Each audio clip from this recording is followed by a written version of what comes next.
Hey, what's up guys, it's Jonathan here, back with another public stock portfolio update. So as usual, we'll do a quick recap of the market this week.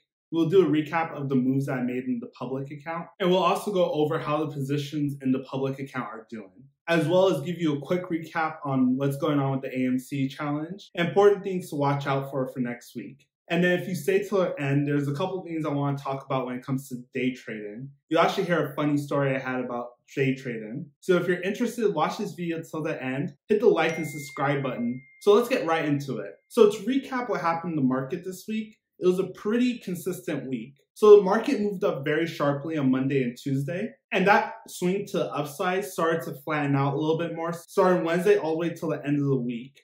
But even during that last part of the week, we still saw an upwards trend, just not as rapid as what we saw on Monday and Tuesday. Midday on Friday, we saw some pain in the market, mostly due to the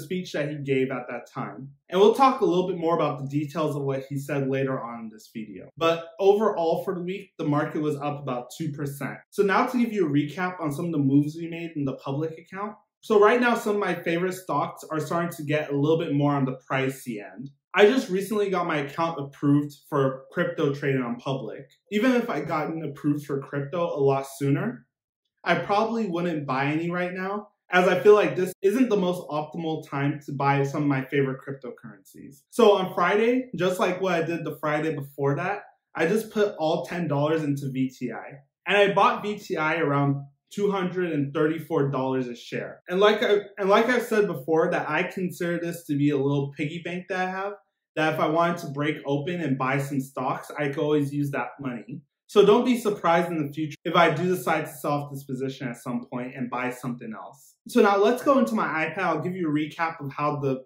portfolio did this week. Okay, so here we are on my iPad. Currently, the portfolio sits at $74.32. And we have a gain of $4.32, which amounts to about 6.2%. If you're interested in buying stocks or cryptos with public, or you're interested in the platform in general, consider using the link down below to sign up for public, where you can get a free stock worth up to $70 when you use that link down below. But anyways, let's get into the portfolio. So given my most recent purchases, VTI is now currently the biggest position in my portfolio, and it sits at $20.14. It has a gain of about 0.75%. It's the biggest position, making up about 27% of the portfolio. So the next position we have is Enphase. Enphase is the second biggest position in this portfolio, making up 26% of the portfolio.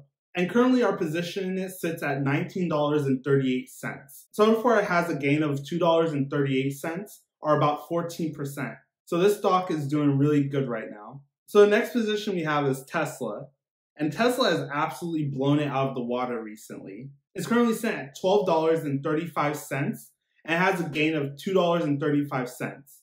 So it's about 23.5% up. And it currently makes up a little under 17% of the entire portfolio. And Tesla recently just crossed $900, which was very exciting for a lot of Tesla stock owners, including me as well. So the next position we have here is Lemonade. And currently my position at Lemonade sits at $9.83. So far we have a loss of about 17 cents, or 1.74%. So it's down, but it's not down by a lot. And currently it makes up about 13% of my portfolio. I like buying Lemonade in the low 60s, so like 61, 62, 63. After it gets anything past that, that's when I start to hesitate on picking up any more Lemonade. So if we do continue to see Lemonade falling, I may decide to take the money from VTI and put it into Lemonade, but we'll have to see. The next position we have here is Google. Currently, Google makes up a little less than 10.5% of the portfolio. And our position sits at $7.76. It's realized a loss of about 20 cents, or about 2.5%. Google is, again, in my opinion, a company you really can't go wrong with.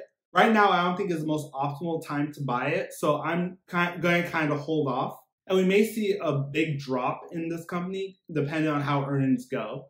As a fair warning, it's always very hard to play earnings because sometimes earnings will come out really good, but the stock will still fall. And sometimes earnings will come out really bad and stocks will run. So it's always a crapshoot to try to play earnings. Just something to take note of there. So the next position that we have is Amazon. And Amazon currently sits at $4.80. And currently it's down about 18 cents or 3.5%. And it makes up slightly under 6.5% of the entire portfolio. Again, Amazon's another company that right now I probably wouldn't add to. But if it did fall sharply, especially off of earnings, I would definitely consider buying some more. So to give you guys an update on the AMC challenge, like I said previously, I bought 4 shares of AMC at $37 a share.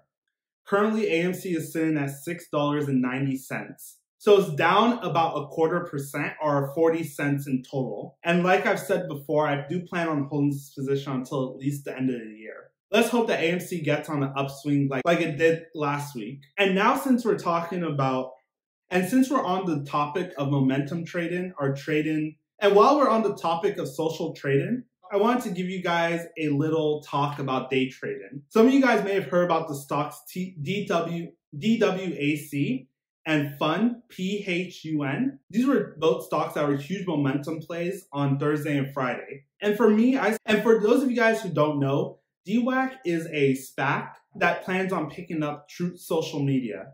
And what Truth Social Media is basically a social media platform the former President Donald Trump made. I don't want to get political in this video at all. You know, I'm just solely here to make money.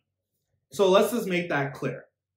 So on Friday morning, I decided that I was going to put $250 into both DWAC and PHUN just to get on this momentum swing. And basically, what happened was as soon as the market opened, I bought into both these positions. I was in both of them for combined $500. 30 minutes after the market opened, I was up 120%. And what I decided to do, I decided to hold onto them longer in hopes that they'll run even more. So I was at the gym that morning and I checked it at the gym and I was still up 120%. I went and I drove home. It's about a 15 to 20 minute drive home. By the time I got home and I checked my stocks again, I was down 20%. So in a matter of 20 minutes, I went from having an extra like $700 I didn't have to having lost $100 in a blink of an eye. There's a couple of lessons that I could pull away from this. And one of the lessons is that anytime you're swing trading or momentum trading a stock, you have to be very careful you have to monitor the stocks that you're day trading closely. So if you're going to go and get into a momentum play, especially one that's really on fire, it's very important that you are paying attention to what's happening with the stock basically almost every minute. And for some of us who have 9-to-5 jobs, this can be very difficult to do. Then another lesson I learned is to not be too greedy. And instead of doing the smart thing, which would have been to sell, I decided to hang on and I lost everything that I had just earned and some of my initial investment as well. Anytime you're up significantly like that, especially in a really short amount of time, you should really consider taking profits. Now, again, like I always say, none of this is financial advice. This is just my own opinion. I caution you that anytime you make those momentum trades, that you really pay attention to what's going on and that you don't get too greedy. If you made good money, sell and maybe reinvest your initial capital back in or something. But make sure you take profits. Now, at the same time, you can also make the case that what happens if it continued to run even after it's ran up that first time? So it is a very case-by-case situation. But for me, anytime I get any outsized gains like that ever again, I'm just going to take profits and call it a day. And then another lesson that I learned from it, and this is something that I've said regularly on my channel multiple times, you should only invest. Really what it is it's gambling, but let's just call it investing. You should only invest with money that you're willing to lose. Let's say you go and you invest in a momentum stock with $100. You have to be ready in the case it may come back as zero. So if you can't stomach that kind of loss, you probably shouldn't even be investing this way, to be honest with you. Now for me, I don't do this very often. I would say out of every 50 stock transaction I make, one of them is a momentum play. So I really caution you to be very careful if you are going to get involved in these different momentum plays that pop up here and there. Now, as for the long view of these two companies, I don't necessarily believe in them. I don't really know what PHUN does. And to me, it doesn't really matter because I'm not buying that stock long term. And when it comes to DWAC and Truth, it's all going to come down to how well can they appease advertisers. When it comes to social media platforms, they make a majority of their income from advertisers. So if that platform can't attract high-ticket advertisers, it may be very hard for them to make a profit. So it's just something to consider if you are planning on diamond-handed DWAC. So important things to watch out for in the near future. Like I said in the last video, I still believe most of the native catalysts are gone from the market. I think, again, the debt ceiling and the infrastructure bill, that's going to become an issue at the beginning of December. So I'll definitely say watch out for that. We are in earnings season, so you may see some rapid fluctuations based on what we hear from companies based on their earnings and their future guidance as well. And remember that it's not only earnings that are important, but also future guidance. What does the company think is going to happen in the future?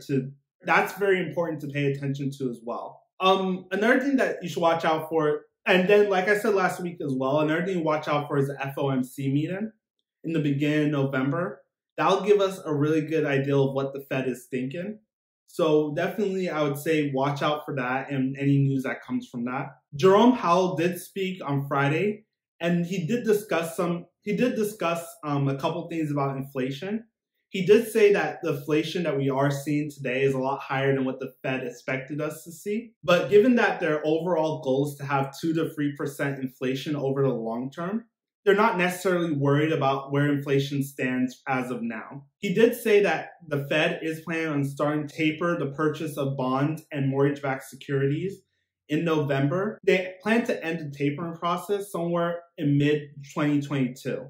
So we'll just have to see what comes out of the FOMC meeting so for us to know exactly what the Fed's going to do.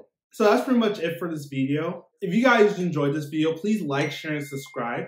If you guys have anything you want to add, let me know in the comment section down below.